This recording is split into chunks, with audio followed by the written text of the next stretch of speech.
எப்பா சாமிங்களா, அட்லீஸ்ட் அந்த பொண்ணை வந்து நீங்க ஹாட் சீட்லாச்சும் உட்கார வச்சிங்களா, அது வரைக்கும் ரொம்ப சந்தோஷம்டா. ஏன்னா ஓட்டே இல்லாத பொண்ணுக்கு வெளியில போக வேண்டிய பொண்ணை நீங்க ரெண்டாவதா சேவ் பண்றது, மூணாவதா சேவ் பண்றது, அந்த பொண்ணு அந்த மனசுக்குள்ள எடுத்துக்கிட்டு நான் டாப் 5ல இருக்கேன், எனக்கு மக்கள் வந்து பயங்கரமா ஓட் பண்றாங்கன்னு சொல்லிட்டு அந்த பொண்ணு ஒரு மாதிரி ஒரு ஒரு மமதையில பேசுறது, இதெல்லாம் பார்க்கும்போது எங்களுக்கு எந்த அளவுக்கு எரிச்சலா இருந்துச்சு, எந்த அளவுக்கு எங்களுக்கு கோபம் வந்துச்சுன்றது எங்களுக்கு தான் தெரியும். வாரம் வாரம் இதனால விஜய் சேதுபதி வாங்குற அடி கொஞ்ச நெஞ்ச அடி கிடையாது. பட் இந்த வாரம் ஓகே, அட்லீஸ்ட் அந்த பொண்ணை வந்து இப்படி எப்படி நம்மளை மாத்திட்டாங்க பார்த்தீங்களா? நம்ம யோசிக்கிறது எப்படி மாத்திட்டாங்க பார்த்தீங்களா? அந்த பொண்ணு எவிக்ட் ஆக வேண்டிய பொண்ணை அந்த பொண்ணை வீட்டுக்குள்ள வச்சிருக்கிறாங்க. இப்போ வாரம் அந்த பொண்ணை சேவ் பண்ணி நம்ம மனநிலை எந்த அளவுக்கு கொண்டு வந்திருக்காங்க அப்படின்னா, பரவாயில்ல ஹார்ட் சீட்லயாச்சும் உட்கார வச்சாங்களே, அது வரைக்கும் சந்தோஷம்டா. இப்போ அந்த பொண்ணுக்கு அந்த கான்ஃபிடன்ஸ் இருக்காது இல்லையா? ஸோ அப்படி நம்மளை யோசிக்க வச்சிட்டாங்க பாருங்க. ரொம்ப திறமையான ஆட்கள் தாங்க ஆனால் வீட்டுக்குள்ளே இருக்கிறவங்க. ரெண்டாவது ப்ரோமோல என்ன நடக்குது அப்படின்னு பார்த்தீங்கன்னா, நாமினேஷன் ப்ராசஸ், அந்த எலிமினேஷனுக்கு என்ன பண்ண போகிறாங்க அப்படிங்கிறத பண்ணுறாரு. ஸோ அதுக்கப்புறம் அவர் என்ன பேசுகிறாருன்றது தெரில. முதல் ப்ரோமோக்கும் ரெண்டாவது ப்ரோமோக்கும் பயங்கரமான ஒரு கேப் இருக்குது. 4 பேர் ஹாட் சீட்டில் இருக்காங்க. அந்த 4 பேர் யார்? ஒன்று ஆனந்தி, இன்னொன்று சாச்சனா, அப்புறமா ரஞ்சித், சிவகுமார். ஸோ இவங்க 4 பேரும் ஹாட் சீட்டில் உட்கார வச்சுட்டு ஒன்றா உட்காருங்க அப்படின்றப்பல ஒன்றா உட்காடுறாங்க. ஸோ உங்களுக்கான எலிமினேஷன் ப்ராசஸை பிக் பாஸ் சொல்லுவார் அப்படின்னு சொல்லிட்டு விஜய் சேதுபதி அவர்கள் சொல்கிறாங்க. இந்த 4 பேரும் என்ன பண்ணுறாங்கன்னா, ஆக்டிவிட்டி ஏரியாவுக்கு அனுப்புகிறாங்க. ஆக்டிவிட்டி ஏரியாவுக்கு போகிறாங்க. அங்கே சேம் இந்த வாரத்தில் நடந்த நீயும் பொம்மை நானும் பொம்மை டாஸ்கில் இருந்த மாதிரி அங்கே ஒரு பால் பிட் கிடைக்குது. அந்த பால் பிட்குள்ள பொம்மைகள் வைக்கப்பட்டிருக்கு. அந்த பொம்மைகள் வந்து இவங்க எடுக்கணும், தேடி எடுக்கணும். எந்த பொம்மையில் வந்து யாருடைய பெயர் இல்லையோ அவங்க வந்து இந்த வாரம் எலிமினேட் ஆகுறாங்க அப்படிங்கிற ஒரு விஷயத்த சொல்கிறாங்க. ஸோ எல்லாரும் பொம்மை எடுக்கிறாங்க. நிறைய பொம்மை இருக்குது, பேர் எல்லாமே நிறைய பொம்மை இருக்குது. ஸோ அதுக்குள்ளே தான் பேர் போட்ட பொம்மைகள் இருக்குன்னு நினைக்கிறேன். ஸோ சாச்சனா போய் எடுக்குது, சிவகுமார் போய் எடுக்கிறாரு. கடைசியாக பார்த்தீங்கன்னா சிவகுமாருடைய பொம்மை தான் இல்லை, மற்றவங்க பொம்மையெல்லாம் பேர் போட்டு இருக்குது. சிவகுமாருக்கு பொம்மை இல்லை. சிவகுமார் இந்த வாரம் எலிமினேட் செய்யப்படுகிறார். தொடர்ச்சியாக 3 வாரங்கள் 3 வைல்ட் கார்டை காலி பண்ணியிருக்காங்க. இன்னும் யார் யார் இங்கே இருக்கிறாங்க? ராயனும் ராணவும் மட்டும்தான் இருக்காங்க, மஞ்சரி இருக்காங்க. 3 பேரை வந்து பால் ஊற்றி அனுப்பிட்டாங்க. இது வந்து எந்த விதத்தில் இது ஒரு நியாயம்? ரியாவும் அன்ஃபேரான ஒரு எவிக்ஷன் தான், வர்ஷினியும் ஒரு அன்ஃபேரான ஒரு எவிக்ஷன் தான், இப்போ சிவகுமார் போயிருக்காரு, அதுவும் ஒரு அன்ஃபேரான ஒரு எவிக்ஷன் தான். வாரம் வந்து நீங்கள் வந்து நாங்கள் ஒருத்தவங்களை சேவ் பண்ணணும்னு நினச்சி ஒருத்தவங்களுக்கு ஓட் பண்ணுறோம், ஒருத்தவங்களை வெளியில் அனுப்பணும்னு நினச்சி தான் நாங்கள் பண்ணுறோம். ஆனால் அந்த நபரை நீங்கள் வந்து காப்பாற்றிட்டு யாரையோ ஒருத்தரை வந்து நீங்கள் பலி கொடுக்கறது அப்படிங்கிறது எந்த விதத்தில் நியாயம்? ஆனால் எனக்கு தெரிஞ்சு சாச்சனாவுடைய சேவிங்க்கு பின்னாடி இருக்கக்கூடிய மிகப்பெரிய காரணம் என்ன அப்படின்னா, நான் ஏற்கனவே சொல்லியிருக்கேன், இந்த வாரம் வந்து இந்த பொண்ணு தப்பிக்குது. இந்த வாரம் இந்த பொண்ணு தப்பிச்ச பிறகு அடுத்த வாரம் தலைவர் போட்டிக்கு இந்த பொண்ணு பங்கு பெறும். பங்கு பெறக்கூடிய சாச்சனா ஏற்கனவே ஜெஃப்ரி கிட்ட பேசி வச்சிருக்கா. என்னன்னா, எனக்கு நீ விட்டு கொடு. இது கேவலமா இல்லையா? ஒருத்தன் விட்டு கொடுத்து நீ ஜெயிச்சு நீ கேப்டனா என்னத்தை புடுங்க போற?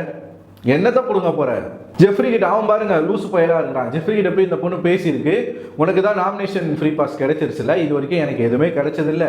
ஸோ நான் முதல் முறையாக வந்து இப்போ இவ்வளோ தூரம் வந்திருக்கேன், எனக்கு ஒரு வாரம் கேப்டனாக இருக்கணும்னு ஆசையாக இருக்கு, ஸோ எனக்காக விட்டு கொடு அப்படின்னு இந்த பொண்ணு போய் ஜெஃப்ரி கிட்ட பேசியிருக்கு.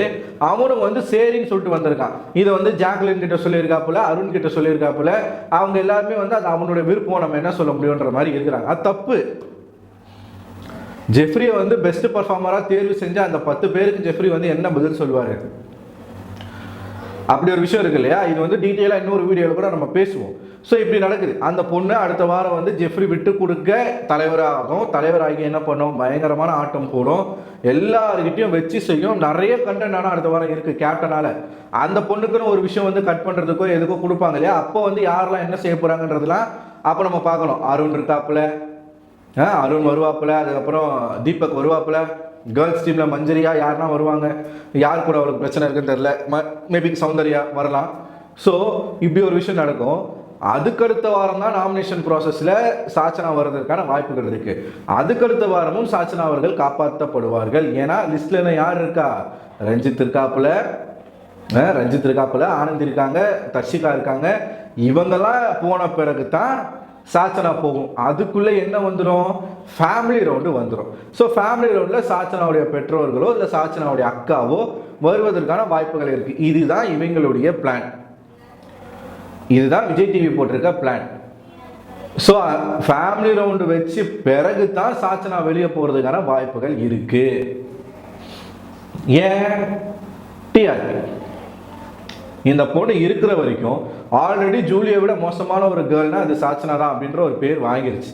இருக்கிற வரைக்கும் வச்சு வச்சு வச்சு அந்த பொண்ணை அடின்னு அடிச்சு அந்த பொண்ணு மூலமாக ஒரு நெகட்டிவான ஒரு கண்டென்ட்டை வந்து வாங்கி ஒட்டு மொத்தமாக அந்த பொண்ணை டேமேஜ் பண்ணி தான் வெளியில் ஒரு குப்பையாட்டம் தான் கசிக்க போட போகிறாங்க. நீங்கள் ஒரு பொண்ணை வச்சு அந்த பொண்ணை வந்து நீங்கள் வேறு மாதிரி காட்டி வேறு மாதிரிலாம் காட்டல, அந்த பொண்ணு அப்படி தான் இருக்குது.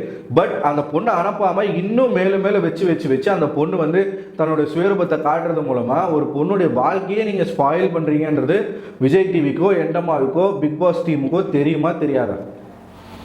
ஸோ இது இவங்க போட்டிருக்கக்கூடிய ஒரு பிளான். அந்த பிளானின் படி தான் இதெல்லாம் நடந்துக்கிட்டு இருக்கு.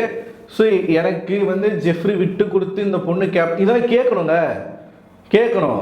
நீங்கள் யோசிச்சு பாருங்க, இது வந்து எப்படி போகும்னா அடுத்த வாரம் மேபி இந்த விஷயம் யாருக்கெல்லாம் தெரியுமோ, இப்போ இவருக்கு சத்யாவுக்கு தெரியும், விஷாலுக்கு தெரியும், அருணுக்கு தெரியும், தீபக்கு தெரியும், அப்புறமா கேர்ள்ஸில் வந்து இவங்களுக்கு தெரியும், ஜாக்லினுக்கு தெரியும், சௌந்தர்யாவுக்கு தெரியும், ராயனுக்கு தெரியும். நாளை பின்ன எதனா ஒரு பிரச்சனை வரும் பொழுது, சாச்சனை எதனா அதிகாரமாக பேசும் பொழுது இவங்க இந்த விஷயத்தை வச்சு அந்த பொண்ணை கேட்பாங்களா மாட்டாங்களா? நிச்சயமாக கேட்பாங்க. அதை வீக்கெண்டில் விஜய் சேதுபதி எடுத்து பேசுவார். என்ன பேசுவார்? சாச்சனா ஒருத்தங்கிட்ட நீ போய் கேட்டு தான் நீ கேப்டன் ஆகணுமா, உனக்கு அசிங்கமா இல்லையான்றதை பேச மாட்டார். அவர் மாறா என்ன பேசுவார்னா, ஒரு கேப்டனாக இருக்கிறவங்களுக்கு நீங்கள் மரியாதை கொடுக்க மாட்டீங்களா, இப்படி தான் நடத்துவீங்களா அப்படின்ற மாதிரி தான் அவர் பேசுவார். ஏன்னா இது வரைக்கும் அப்படி தான் பேசியிருக்காரு, அதான் நடக்கும். ஒட்டு மொத்தத்தில் என்னை கேட்டால் சாச்சனாவை அனுப்பும் பொழுது, வெளியில் அனுப்பும் பொழுது விஜய் சேதுபதியும் சேர்த்து கூடவே அனுப்பிடுங்க. அவர் இருக்கிறதும் ஒன்று தான், இல்லாமல் இருக்கிறதும் ஒன்று தான். பேசாத பிக் பாஸே இறங்கி வந்து வீக்கெண்ட் எபிசோட ஹோஸ்ட் பண்ணால் கூட நல்லா இருக்குங்க. இவர் வேண்டவே வேண்டாம். ஸோ மக்களாகிய நீங்கள் உங்களோட கருத்துக்களை மறக்காமல் கமெண்ட் பாக்ஸில் கமெண்ட் பண்ணுங்கள். அடுத்த ஒரு வீடியோவில் உங்களை சந்திக்கிறேன். அதுவரை உங்களிடம் விடைபெறுவது நான் அரவிந்தன்.